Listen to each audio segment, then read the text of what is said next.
remember, folks, nowadays there are two versions of original comic book art besides the original pencils. A lot of artists are using computers. Excuse me for the sound if it went in and out. And so they're doing it online with a Wacom tablet, and so forth. It's all digital. And so now the new thing to do is to actually, obviously, the digital pencils are sent over as blue lines or even light graphite to the inker. The inker prints it out on a board, usually a blue board, which has the blue pencils, and they ink it. So when those go to sale at a convention or at an art house, that's what they're selling. Not always, but that's part of what's become the new norm in the industry. To sell the inker's work, which is just as relevant, in my opinion, as the pencilers. In some ways, even more so because it accentuates the pencils and sets them up for printing. Whether it be Scott Hanna, Carl Kessel, whoever the inker is, older, modern. The point is, in this case, it was Scott Hanna who did the inking. So he, even in 2008, he could have actually gotten the original pencils sent to him as a digital file, printed out the board, and then inked on it. And those can be sold. Anywhere between 100 to 300 is the usual price, sometimes even as low as $50. So you can get a good piece of artwork that way. Now, is it the original pencils? No, not technically. And I, again, will defer with people on that as they see to have a different opinion. Since I draw myself, the original pencils you can draw the things digitally. But unless you're going to print them out on a board and go over them, maybe a very light blue or light graphite, and go over it with a dark graphite pencil, which is still, you're sort of going over your own artwork, then that would be in and of itself the original pencils. If you don't do that and you go to the current process, which is you're just going to send out this digital file, which would be in blue pencil, would be printed out by the inker at his home or office as a blue pencil, red pencil, or it could be a light graphite. Then what you've given them is, again, a file that has now been downloaded, printed on a board, and then inked over using manual, the classic manual form, which I use, which is with brushes and quills and inking pens. So over the last, I would say, 10 to 12 years, it's 2024 at the recording of this. So since 2010, 11, 12, 13, I just like to say, I would say 2013 to 2024, less and less of these comics are being done or drawn by hand. Not all, but many of them are being drawn digitally. So, and we're all aware of this. Again, now there's a new way by which you can actually print out one of the digital pages that the artist drew. One of the people that is well known for doing this is Jorge Jimenez, who's currently did Nemesis for Image, and Mark Millar. And those are beautiful pages. And so they'll print them out, they'll fix a hologram to them. And again, for those that are interested in how this works, this is the video for you. And they will attach, obviously it'll be numbered 1 of 1, and the border will be printed that way already, penciled and inked, because it's a digital inking process. And so that board in and of itself will go to you, the end user, purchaser, customer, and there's none other that was made like it. So is it 1 of 1? Yes. However, always bear in mind with this that the artist, as I am one myself, has control of the digital file. There could be a situation where a company could have control of the digital files or co-share them with the penciler, but more likely than not, it's the actual, because those files were already sent to the company. They took those files digitally and had the printer print out the comic book. So there could be a copy of that. But the original digital files, if we can even say that anymore, exist in the hard drive and hard disk drive or portable disk drive of the original penciler. And so when they have that, they always have the opportunity or the plausibility of printing one more copy of those pencils with or without the inks. So I tend to think that this new format where we have these printed out 1 of 1s, okay, great, and you've affixed the hologram to them and you've put it, you've written by hand or typed in a number 1 of 1. But always bear in mind, folks, that when that's done, we're going on a system it's an honor system, basically, that whoever the original penciler was will never, ever download that file, or download the inked file and print it again on another board and sell that one to, whatever your name is over here. Although they sold it to whoever their name was over there. So again, that's just part of where we're at. I mean, I'm not a pro or con. I'm not for or against. I'm just sort of stating that as part of the process that I see before me. And do I do my artwork like that? I particularly don't. I don't even sell prints. I seldom, if ever, I should say, sell prints. It's not my thing, and I know that it is for some artists out there. That's their bread and butter, and I'm more power to them. I'm either going to sell the original of what I have, whatever I created, whether it's a character of my own creation or a character of, from one of these well-known, established, the big two, or other characters from other companies, and sell the original as is, or not sell it at all. I just think that creating countless prints, it just dilutes it all. It just creates this entire. And I know that for some artists, maybe harder to find, harder to get to, harder to afford, like maybe a Neil Adams, some of the greats of all time. Maybe that's what someone wants. They can't afford an original piece of artwork because they're so highly priced. I can understand that. You're going to buy the print for $89 or to $125, and maybe with an original signature on it from the penciler.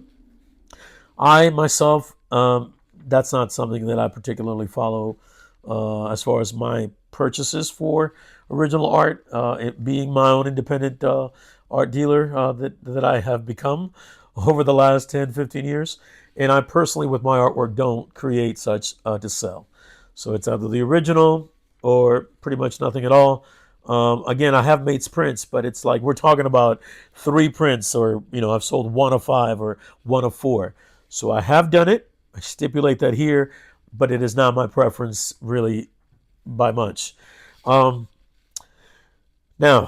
let's get to the meat and butter of this video. Okay, we've seen the pages. We all know who Angel Medina is. Fantastic artist. I've never met him, would love to one day. And of course, if possible, this is one of my favorite pages of his artwork. It speaks volumes, not only about his fantastical penciling, but about Venom, the symbiote itself, the characters in the miniseries, the style, Eddie Brock, the character of Eddie Brock right here. It's just fantastic. And this page with the Avengers and Enchantress and Spider-Man is just so well thought out. There's very few artists who I admire beyond just their penciling capability, but I really admire their ability to, how do I explain this? Well, I guess to the layman's terms, it's just designing a page. So the layout, as we would call it, of a page is paramount to me because, at least in sequential pages, and even again, if it's just a one-shot, whether it be a front page, a double page spread, a random page here or there, what would we call it? I don't really like, I'm hesitant to say the word pinup because I don't really like pinups. I try to avoid buying them. I have some from other artists. I try not drawing them. Again, a pinup should be, in my opinion, just about, let me go to the second page. Here, on the first, what would have been the first page, although in this, back in 2008, they had previously what happened in Venom. But it would be here, the front piece or the actual first page, and then maybe the last page as the denouement of the story that would leave you at that cliffhanger to lead you to the next issue. All right, so without further ado, we see this here. This is the denouement, as I called it for this issue, the cliffhanger that led. I mean, it's a beautiful cliffhanger. Look at that. Whoo! If there was ever a close-up of Venom that was better than this, I've yet to see it. All right, and it's a full page. So let me move this here. Let me just remove the comic book altogether out of view. All right, folks. All right, can I get a drum roll? All right, there we go. Drum roll. Just put it in the comments. Da-da-da-da-da-da. And there it is. Angel Medina's original pencil page. Yes, folks, it's actually inside its own plastic, bag, and I've got a board on it, and then I've got a secondary board to keep it all in its place. Let me Yeah, there we go. Even that out. I don't want to bend it or. The artwork, although it was handled by Mr. Medina, is in great shape at its corners. Hardly any graphite residue on the front. There's just not a lot of it on the outskirts of it, so that's fantastic. And as you can tell here, let me give you a close-up look. Well, let me go to the. So that's Angel Medina's original signature in pencil. For those that are fans of his, they would be able to tell that it is so.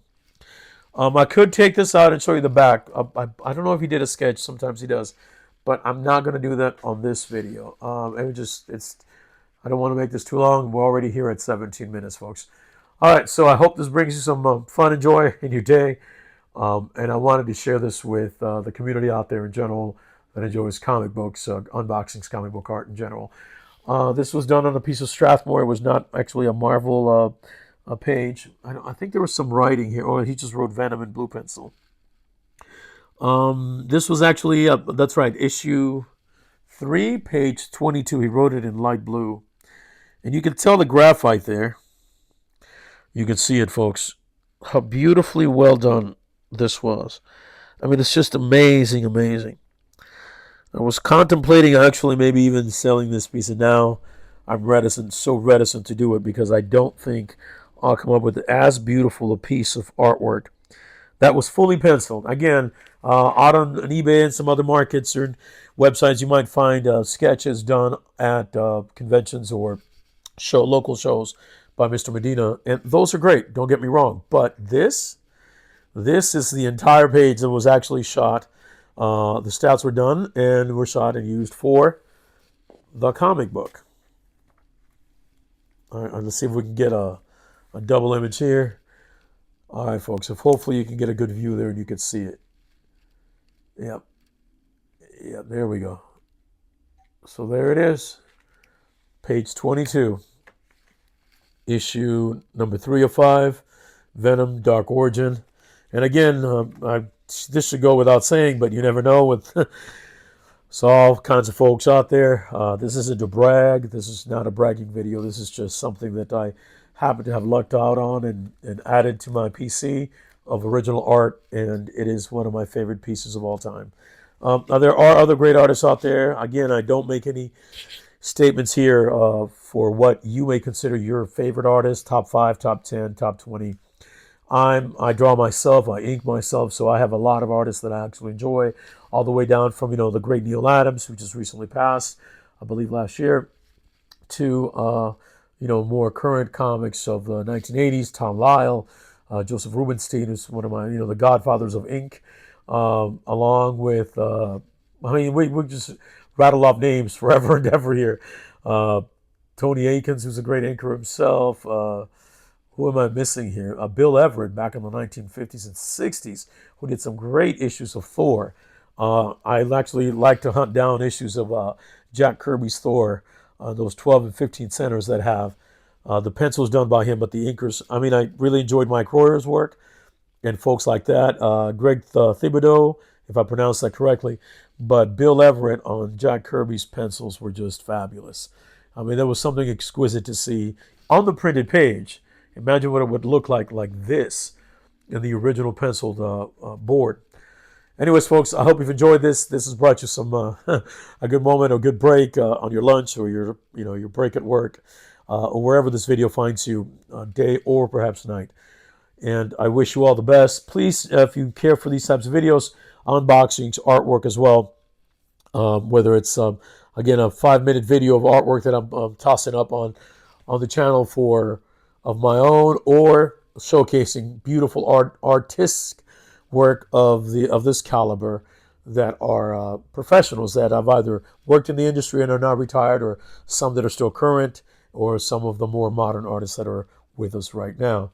I'll hope to be able to present a couple of more as I upload these videos as we go on.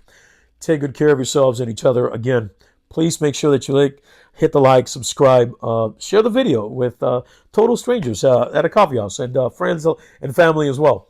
And keep me there saved, and by all means do subscribe as well. And hit that bell for notifications so you know when I upload the next video. Anyways, I'm not really good doing the last ditch pitch, so to speak, but I'm actually just enjoying watching this and seeing this. I'm actually a fan of art to the degree where I can just stare at this for what seems like hours. Man, I know that sounds crazy, maybe perhaps for some folks out there, but yep. All right, folks, take good care, and we'll see you on the next one.